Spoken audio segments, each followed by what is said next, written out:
I'm Terrydavidmulligan. This is Mulligan Stew of the CKOA radio network. It's literally like a steeplechase. Somebody just a shotgun, somebody blasts something into the air, and off we go.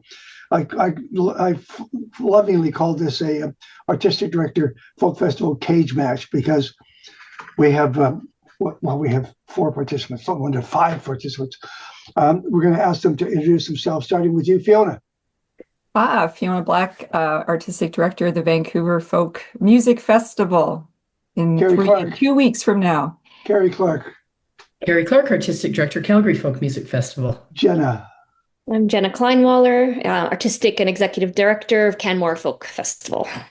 Chris. Christopher, Artistic Director, Winnipeg Folk Festival. Thank you very much. I hope, first of all, that you are alive and well, upright and breathing. Fantastic, because I know these are crazy times.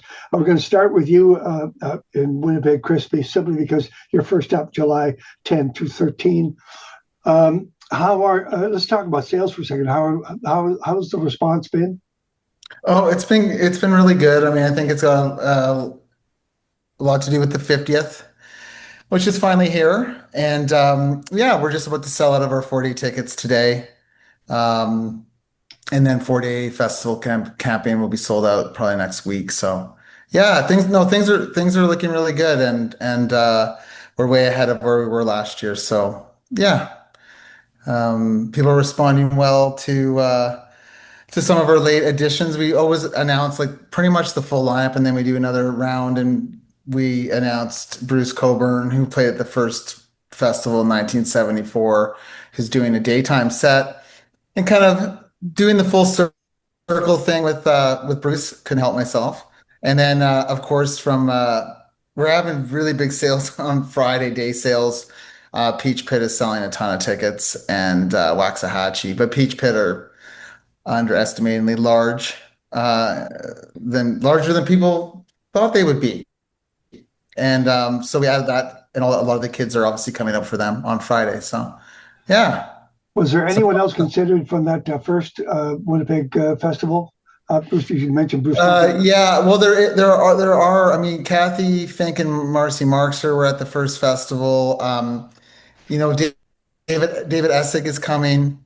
Ben Mink, who played in string band.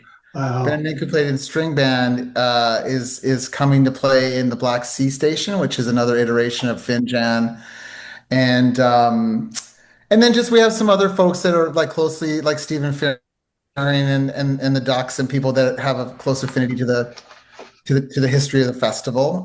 So we're doing like a 50th anniversary style workshop, and giving people a chance to share some of their stories from the year. We just published a book, like a full-on book, and we've got a program, very fancy souvenir program guide that's just got published, and we got a movie that was just playing at Cinematheque here. So yeah, so I can't wait for the 50th to be open. Can you hold the guide up? If you have it, where's your guide thing? Did you have it? Do you have it in front? No, you don't. No, I don't. But don't worry about it. Grab it in a bit. But in all seriousness, I'm kind of looking forward to this kind of being over. I didn't really anticipate, having been here through many milestones, I couldn't anticipate what a pain the 50th would be. Imagine what it'll be like. Imagine what it'll be like CKOA celebrating 100 years. Exactly. And the last Carrie and I say the last Carrie Clark and myself. What was that first year like? So Fiona Black, your folk festival. How was the response when you announced your tickets and your lineup? It's been really positive. Lots of people are excited about some of the familiar names, but also, I get a lot of nice feedback about the artists that they haven't heard of. And I think Vancouver has always been a festival of discovering artists. I've been listening to you, Chris. We're 2 years behind you. We're in our 48th year. So I might be stealing some of your ideas, and definitely would love to have a chat about your 50th and the lead up, because we're 2 years away from that ourselves. I'm jealous of you selling out, because I don't think we've ever sold out the park at Jericho.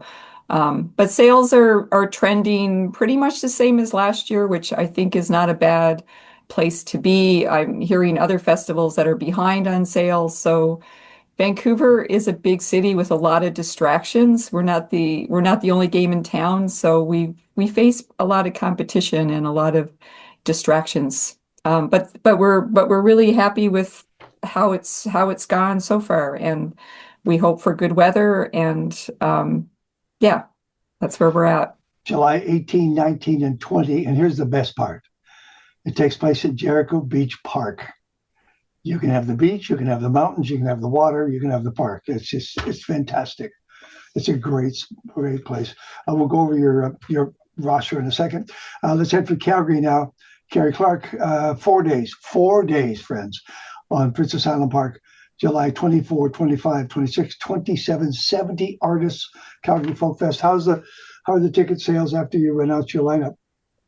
We're also trending up from previous years at this time of year. We announced a month earlier so that Chris wouldn't poke me about how late we announce. And we announced the beginning of April, and so that meant that early bird tickets ended earlier and things. So I think that helps. But I always say that when someone's got a ticket in their hand, even if it's early, it's not taking away from them buying later, because they're telling their friends and family that it's something they're doing and they want you to do. So we're definitely trending up, which is positive.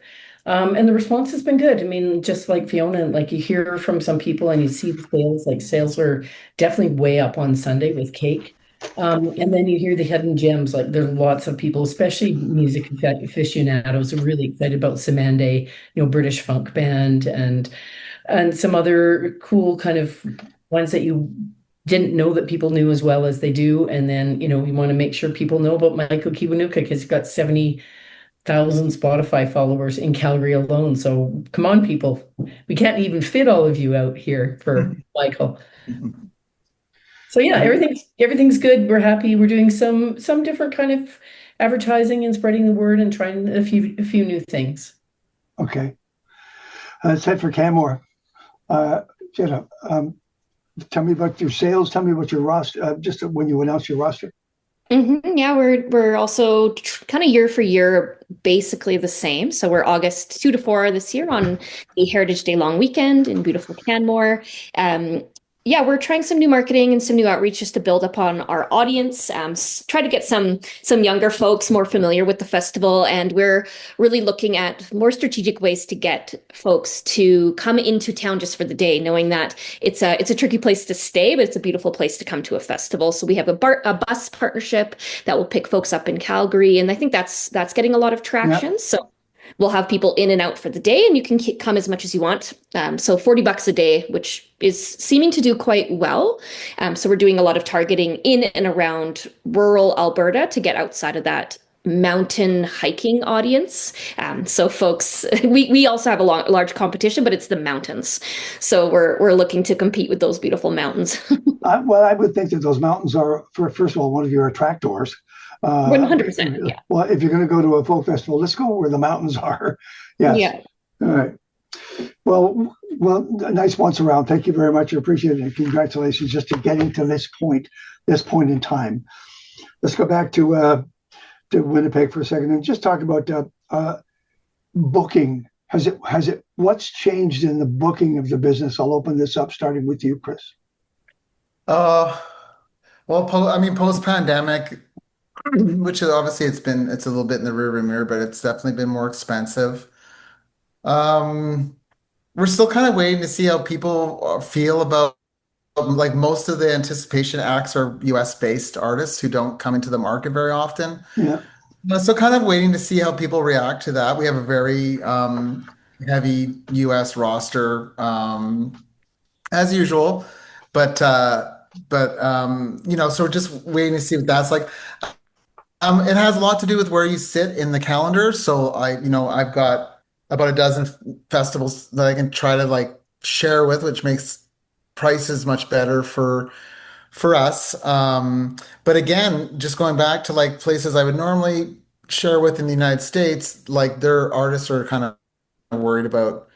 And coming up to here, most of the artists we work with are left-leaning, critical of the current administration, worried about like checking devices and all sorts of stuff. So it's pretty crazy. But I'd say the biggest thing I've noticed is like fees are really high and the dollar's really low.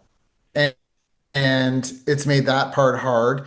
Canadian bands are still like definitely the best to work with, and of course we have like 50% or more Canadian artists, but we're just yeah, but the problem with a lot of that is they just come through the market like even like once a year, right? Like so even bands that would be like a good headliner for us, like even like Blue Rodeo is doing 3 nights here at the Yeah. Burton Cummings Theater, right? Like, so we'll probably never have Blue Rodeo again, just because it's like it's always going to be like coming through the market. You know, we a lot of our you have to basically be okay with a Canadian band playing the market twice. Peach Pit actually just played here in February, sold out the Burton Cummings Theater, and I decided to, regardless, to have them back. So yeah, it's changed. It's changed quite a bit. Hey, Chris, I'm looking at your Canadian talent. First of all, Alison Russell, about you, Bullet, Begonia, Blackie, and the freaking Rodeo Kings. Thank you. Yeah. Well done. Just getting them out of the house is a big deal Yes. together. Yeah. I'm glad that they're Blue Moon Marquis playing everywhere. Thank you. Yes. Bruce Coburn, David Desick, as you said, Petunia, and others.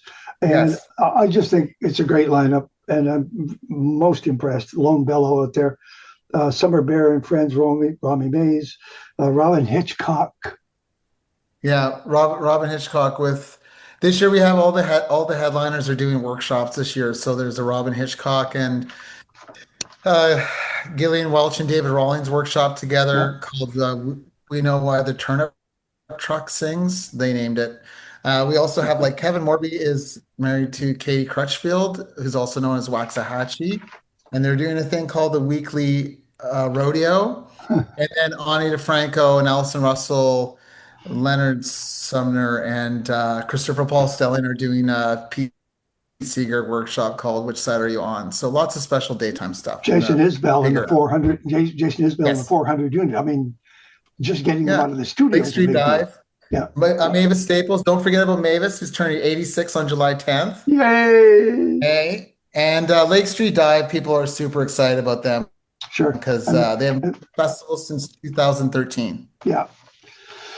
Um, Another closing festival. Thank you. How am I doing? Okay, well, good. Good. Listen, let me, because I'm doing this as a podcast, I can just keep rolling. It's a beautiful thing. The Vancouver Folk Festival. The one name that first of all, Fiona, the lineup is fantastic. 18, 19, 20, Jericho Beach. The one name I put at the very top was Watch House, because I'd take a ferry to go see those guys. Love Watch House. Yeah, very lucky to get them. They just happened to be routing through, in our vicinity. Another act with that agency fell through, so they were really wanting to make up for that. I had made the offer on one of their artists, and it took a long time for them to finally say no. But hey, we have Watch House that we could offer in their place. So they were an excellent replacement. Their new record that just came out maybe a month ago is Rituals is fantastic. It's one Yeah, of those I can't stop listening to it. yeah, And it's much anticipated as they haven't had a new record in a little while. They last played the festival as Mandarin Orange, so it's great to have them back as Watch House. Tell me about your Canadians, Fiona. Jane Sivery, Julian Taylor, Kelly Loader. Kelly Loader. I did a thing right across the street from Kerry at the National Music Center, and it was to do an interview with Stephen from Bare Naked Ladies, but he was involved in a very heated songwriting discussion with Kelly Loader. I didn't know who it was. It turned out to be Kelly Loader. And I'm dying to know from either one of them down the road, did you get the song finished? Because because they knew they were holding everybody else up and they were going over words and chords. It was really cool. So Kelly Loader's doing well. Love Kelly Loader. She's from Badger, Newfoundland, literally 20 minutes from where I grew up in Grand Falls, Newfoundland. My dad was her doctor. We found that out at an East Coast Music Awards, and we were both in tears together so we had this moment. But so I just saw Kelly at the last East Coast Music Awards, and she did a private showcase, and she's so charming. I mean, I grew up in Newfoundland, so I know how charming and hospitable the people of Newfoundland and funny as hell. So you got to see her live. You got to experience her Well, live to get her charm. I just think she is to find herself, and we will discover her very shortly. I think the time is coming. I love your feature on North African blues, that desert sound, that incredible music. I love that it would travel half the world to come and see us. Marcus Mosley, what's Marcus going to do, and who are his friends? Marcus's friends, he's got good friends. He's got Crystal DeSantos, Candace Churchill, the Sojourners, who he's Kari McClellan Wellen, and Will. Yeah, they're I guess they're pretty well known.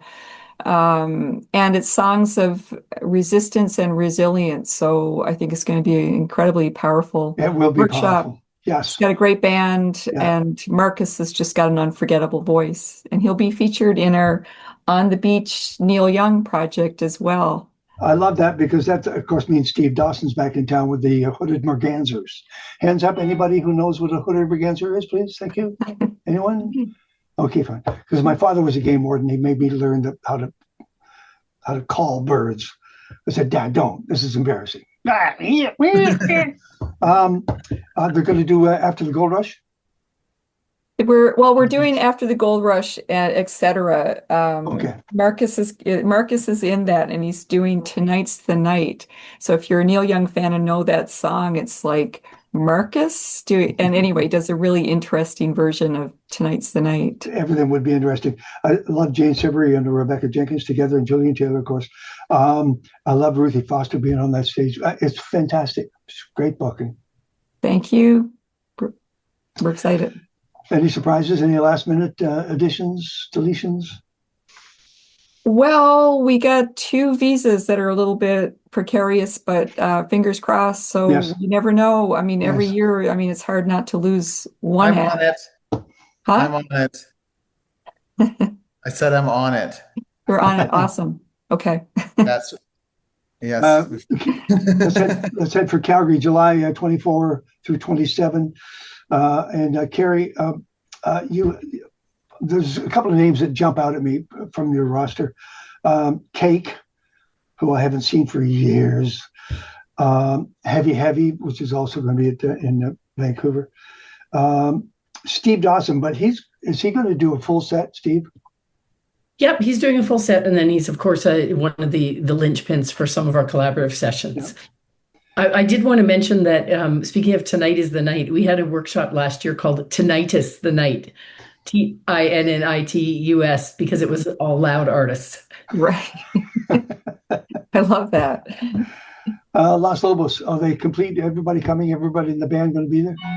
Yes, we had seen something about Steve not being on a European tour because of health issues, and we got hold of them, and they said that it's not an issue, and he's going to be here. So, as far as we know, it is the full band. So we've got like the past and the present of that kind of style of music, of course, with Lalom coming. I mean, they're instrumental, but it kind of gives a nice range of those sort of American-based Latin bands. Has Madeline Perrault been there before? And because her audience will go anywhere. Yeah, I don't believe she has, in my memory, been to the festival before. Michael Kiwanuka.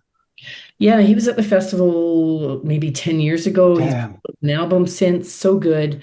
Really big band. It's going to be a beautiful show, and we like to mix it up. So we have him on before Sierra Farrell. It was one of those booking things where it was like he was out, he was in, he was out, and then I was trying to have him for Friday, and then it ended up being Thursday. We thought that's kind of a lot of heavy hitters, but it's kind of nice. So yeah, beautiful nice. songwriter, beautiful artist. And it's on Princess Island Park. Yeah, we've got a lot of stages. We've got 41 collaborative sessions. I think we might be winning if there's a contest for the number. I don't know that there is, but I think we have a lot of them, and so there's going to be lots of collaborations and lots of cool instrumental music this year. We've got Empanadas Illegales, Bad Bad Not Good. Dengue Fever aren't all instrumental, but I think of them in that psych kind of instrumental range, and Lalom. So we actually have an article in our program book this year about instrumental music, because it just felt like we really were kind of heavy on it. And Samande too. Do you have that program you can hold up to for the camera audience? No, I have So that's two in a row. Okay, that's good. Schedules printed out from our program book that's not that program. There That's you go. so nice, Chris. Wonderful. Wonderful. Sorry, you weren't talking to me, you were talking to Chris. Well done, both of them. No, I was talking to both of you. Jenna, do you have your program? No, we haven't got it back yet. Okay, all right, Not fine, for you're the show right. yet. You're right. That's not fair. August 2nd through 4, it's my sister's birthday. I always remember that. How about tell them about your lineup, some of the things that. Yeah, I'd say we're about 90% Canadian this year, which was fairly intentional just based on some of the challenges around the dollar and just affordability. So, but we're really thrilled with our heavy Canadian lineup, but also pretty stoked on bringing up some of those American artists that are really in need of almost like a sanctuary and a safe place. We're bringing Kishi Bashi and Nick Shoulders and Willie Carlisle. So some really, really cool, interesting stuff going on there. And we have some workshops. I'm really excited about a workshop with Nick Shoulders and Cor Blund. I think that's going to be really cool with Mary Gauthier. Fantastic. Yeah. Mary, I love seeing Mary Gauthier on any stage, actually. Cor Blund, for me, Corb's, man, he's going to have a very interesting couple of years here, given what he's set for himself. Donovan Woods, wonderful, great booking. Thank you. And David Francie, everybody's doing Blue Marquee. Frazee Ford. Yeah, we're really, really excited to bring Frazee. I don't think she's ever played the festival at all, so we're really stoked. Did she? Carrie's like, maybe. I don't think so. But anyways, yeah, really happy to bring her. She's been an audience. We've gotten a ton of great feedback about that. So that's on the Monday night. So that's closing out our festival. She'll be in the finale as well. So that's going to be super stellar to have her on the stage. All right, I'm going to open this up now just a second. And again, because he is first on the calendar, I'll start with Chris, if it's okay with you guys. The state of, let's just talk about the state of folk festivals and festivals in general.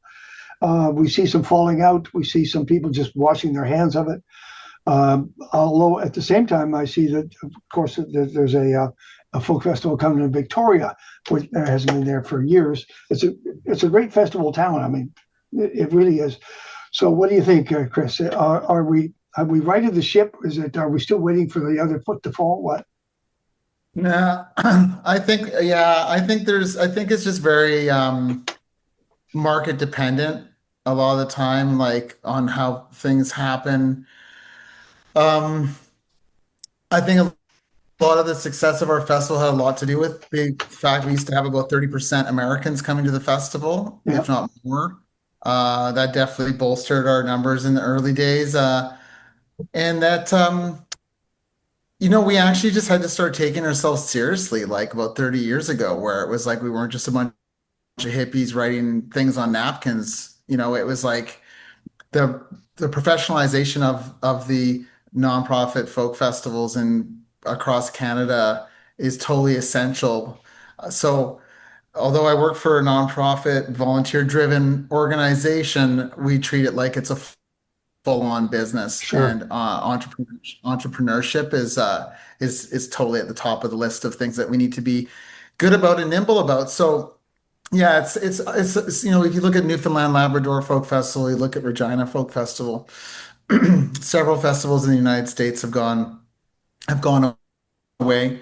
When I first started doing this, there was about 90 festivals in North America. Now there's about 9,000. And it's like that's going to have some impact because it's also going to affect like festivals used to become destination tourism, right? And so what we did years ago after 9/11 was we started to say like we got to focus on our own backyard. We got to focus on getting more Manitobans to the festival because we can't rely on Americans. They hold lowest passport holdership in the G7. It's like, they're just not prepared to travel. So anyway, I feel good about it. But we've also had rough years and we've definitely lost money in years and years ago. And I think we try to hold each other up when we can, but some of the stuff that's happened is it's just too institutionalized in organizations to help correct it at this point. So yeah, I remember there used to be the Victoria there used to be what was the name of that festival out in Victoria, the folk festival? Mitch's friend started at Royal Canada College. Victoria Roots and Blues Festival. Yeah, Uh, Victoria Roots and Blues. I was Like going to, I things was going, come, I was going, I was things going to say, go. I was going to say No, Rifflandia. I think it was actually No, Victoria Roots Music Festival. I can't remember exactly, but there's a hilarious. but Rifflandia is doing well, and they're Yeah, not going away, right? And yeah, so is the beach thing that they do. The Phillips Backyard is doing yeah, great yeah. in Victoria.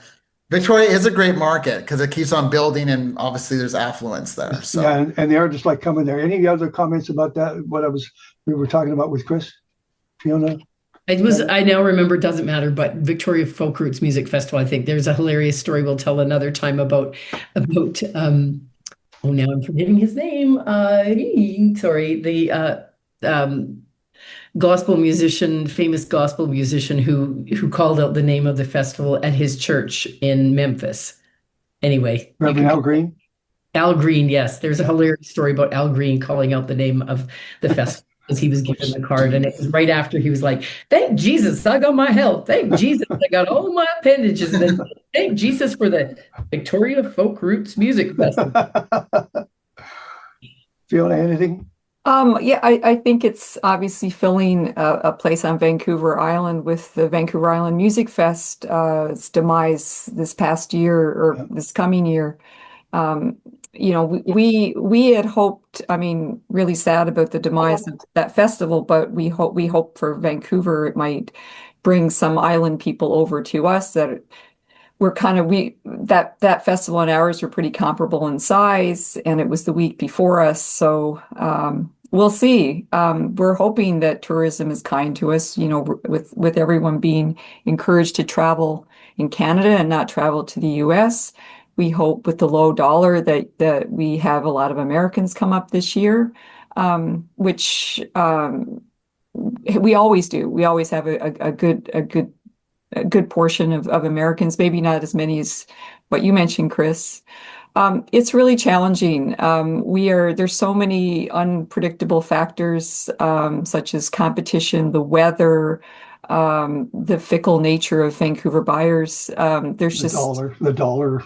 the dollar. Yeah, I mean, I was, when Chris was relaying about hiring US artists, of course, we all started booking our festivals last fall before we saw what was on the horizon. So I was hiring US artists, and then at a certain point, I started to get nervous about the dollar and tried to try to not book as many USD artists for sure. Let me come back, if I can, to Jenna. First of all, congratulations on booking Canadian artists. What was the response like? And I will open this up to all of y'all. How healthy is the Canadian music business these days in terms of roots, folk, blues, jazz? I mean, I think first off, our response was extremely positive. I think the Canmore Folk Fest has always been predominantly a Canadian festival. Our lineups have been always at least 75% Canadian. So this wasn't something that was super unpredictable for our audience. But this year, it seemed like a very intentional move. And I think it was good timing on our part. I think there's a lot of support for our Canadian artists who frankly very much need it. They're losing a lot of touring opportunities in the States. A lot of artists are not comfortable going down into the States right now to tour. Yep. So I think this is a really conscious act of support for these artists, and I'm thrilled to have them. And how deep is the talent pool, you guys? I mean, I can see it when I play it. I've got tons of choices, and I can see it on your list. Am I imagining that we are getting bigger and better? Is it growing?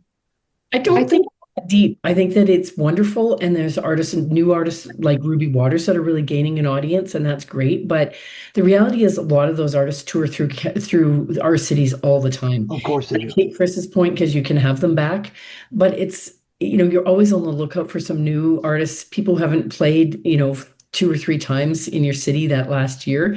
So that's part of the reason that we have a lot of American artists, because we are lacking in the headliners. And I think we're all on the lookout whenever there's someone like a Ruby Waters that's a rising star, to include them and bring some people back, because there's people we love. We never get tired of, Blue Rodeo and Dan Mangan and but it's nice to have someone for us like Patrick Watson this year that doesn't play through here all the time. Okay.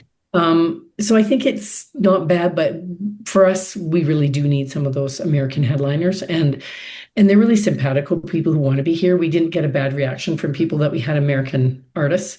And I mean, interestingly, the dollar is better now than it was in January, but we bought at the January level, so it's always a gamble. Way better than back Yeah. then. Yeah. And the other thing I was just going to say back to what you were saying with Chris is I really agree with him. It's very market specific. I think that part of the reason that, Calgary, Winnipeg, and Edmonton are pretty stable is we all have mid-sized cities that have a lot of resources. And we also have hotel rooms that aren't through the roof. I mean, it's tough for Canmore and Vancouver. They can speak to that themselves, but the hotel rooms are so expensive, it really adds to your budget. So but in Calgary, we have a lot of competition. We have way more competition than Edmonton or Winnipeg, I would say, for audiences. So our festivals are in good state, but as has been noted, some festivals very market specific. It's been tougher for them, and there's some out there that are having a really tough time that are kind of on the edge. Okay. We're not. We're not at our festival, but it can be tough out there. But you also look at like the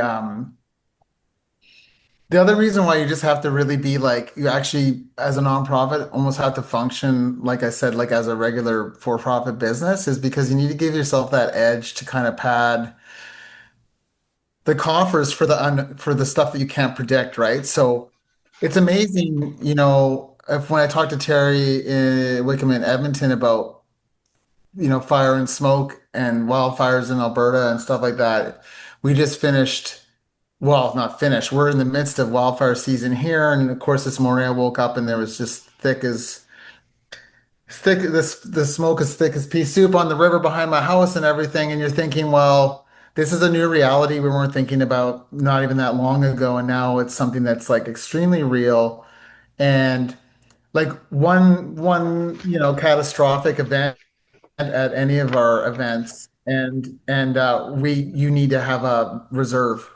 You can't just rely on, yes, the government would be invested in all of our festivals and to some degree, but not to the not if our festival got like we'd be losing millions of dollars, right? So you need to have that. It's kind of really got me thinking about if artists can't sing, audiences won't be there to listen to anything, and it's a pretty precarious time with climate change. I say it's the number one thing. I'm saying that our festival's 25 years from now, like I bet anything that we'll be doing most of our events under very large tents. And I just don't think of us being outside in like 92. I mean, it gets 40 degrees here during the folk festival. So I'm going to wrap up now. You have a 30-second window to pitch like crazy. Go, Fee. I want to mention O.C. Elliott as one of our big Canadian headliners. They're a Victoria-based duo, and I had a choice between an American artist and them, and I went with O.C. Elliott, and I'm really proud of that choice. And they sold out the Orpheum here the last time they played Vancouver, so they're a real Cinderella story, and they're very sweet. That's it. Jenna Kleinwaller, just tell the audience why they should show up at Kenmore. I mean, August 2 to 4, beautiful mountains, a wonderful Canadian lineup to support. You can't go wrong sitting on a field in the mountains, right? Yep. Chris, 30-second pitch. Go. 3-second pitch. Well, yeah, July 10th through 13 at beautiful Birds Hill Provincial Park. 77 bands, 77 concerts, 30 workshops. 50-year reflecting back on our audience from the last 50 years of this insanity that we've been up to since 1974. Carrie Clark. Way the world should be for 4 days. Awesome vibe, 41 collaborative sessions, concerts, talk tent, downtown, easy to get to. A real reprieve from what we're dealing with in the world, and lots of encounters between artists and audience and between artists and themselves. Okay, I'll do it. Thank you all. Thank you. You know that. I'll do a pitch for CKUA. There should be more CKUAs in this world, actually, and across Canada. We are so lucky, Carrie and I, to be there, to be able to play what we want to play, dream dreams and make it come true. On that, as soon as I hang up, I'm going back to my show. more radio, more communication, more music. Let's celebrate as we go. Thank you very much, everybody. Have yourself a Thank grand. you. Thanks. Very good to see all of you. Thank you, guys. Thank you. See you See you guys. next year. Everyone, happy festival season. See you next Yeah. year. Bye. Bye. Thank you.